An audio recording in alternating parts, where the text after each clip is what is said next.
After 5 episodes that were vastly different, but each one was great in its own right, how will the finale fare? Will we find out who was behind it all? And will it be a thrill or a complete letdown? Hi there, it's Micha. Come in and we will look at it together.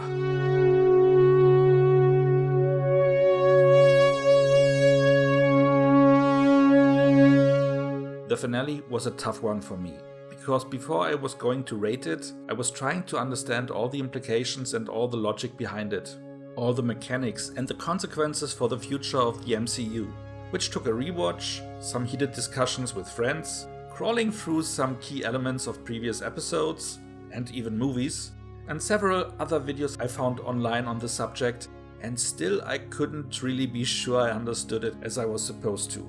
I guess there is a lot of stuff to talk about, and I will not do that today. I will keep that stuff for the serious talk, which gives me a little bit more time to even dive a little bit deeper into the subject, and to really let it sink in. Therefore the rating was also a little bit of a problem this week, but I will get to that at the end of this video. As usual, let's start with the synopsis, which this week is surprisingly short. After entering the Citadel, Miss Minutes appears to make both of them an indecent proposal, basically promising them everything they ever dreamed of becoming reality, if they just play along. Which here means coming to an agreement with the person behind it all.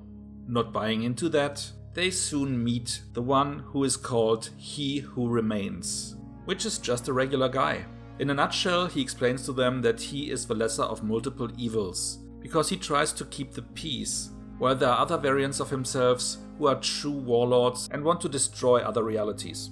He gives them two options. Either they take over and work together to keep up the balance and to keep the peace, or just kill him, and that way allowing chaos to surface, and another variant of him likely taking his place.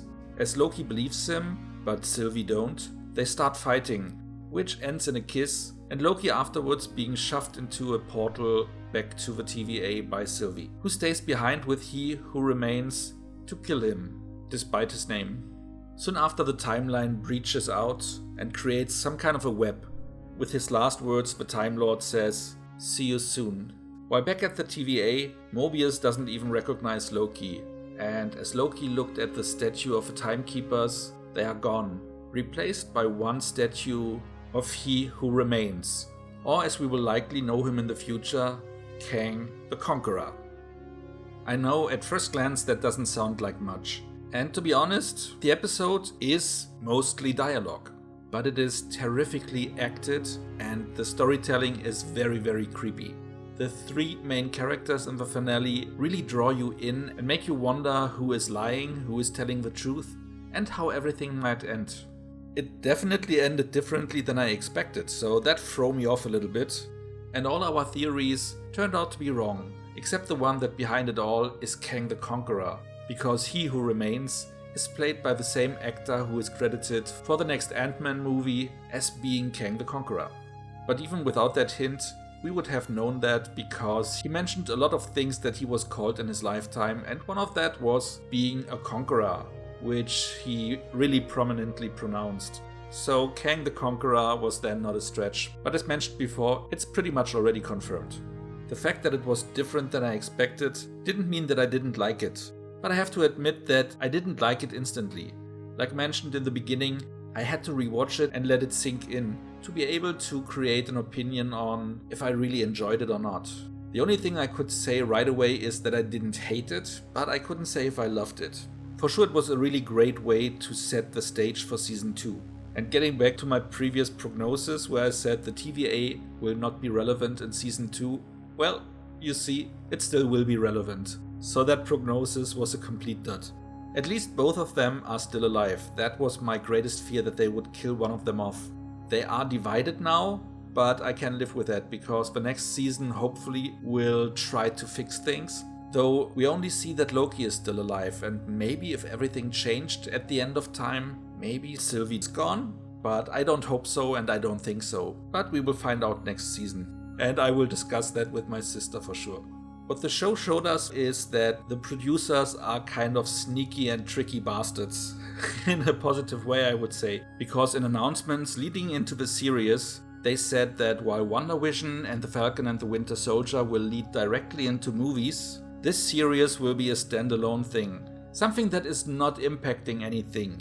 Which turned out to be completely wrong. Because so far it might be the most impactful thing of them all. But this is one of those things that I tried to figure out. Is it a big impact? Is it a small impact?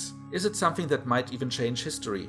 And while I'm still a little bit confused trying to sort out things, I think the reason might be that I try to understand something now that can only be explained later on. But still it itches me because the exact dynamics of timelines are still a little bit unclear. But again, these are trains of thoughts and theories that we will discuss in the next and closing serious talk with my sister Angie. But now that this episode, this season finale, ripped the whole multiverse completely open, there might be even another trick that the producers played on us. The next series on Disney Plus, called What If? They originally told us we would see just some standalone stories from the comics where we go through what if scenarios. For instance, if instead of Quill, it would have been T'Challa who was abducted and ended up in the Guardians of the Galaxy. But as it looks now, they can sell us those stories without the hey, that's a thought experiment angle, and just say those are stories that still are called what if, but they are stories from other dimensions that actually happened there.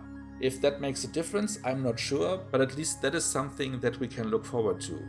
But on that note, even though those might not now be standalone stories, they are closed chapters each week. So I will likely not do weekly videos about those. I will just do one for the whole series in the end. Just as a quick announcement. One thing we did learn this week though is what a Nexus event really is.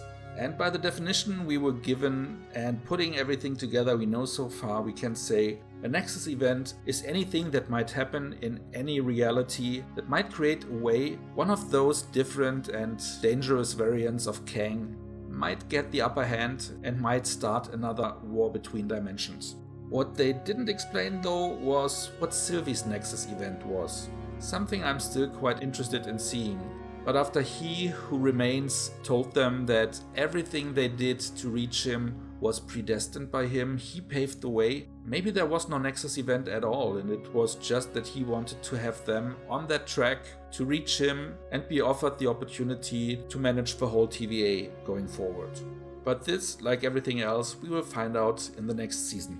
That all being said, you can see that I really needed to sleep on it, because when I have rated it right after the first watch, I might have given it a 6 or a 7 maybe, because I would have rated it based on what I felt in that moment. But now I think it was a really consequent conclusion, and it fits in with the serialized setup that the show has.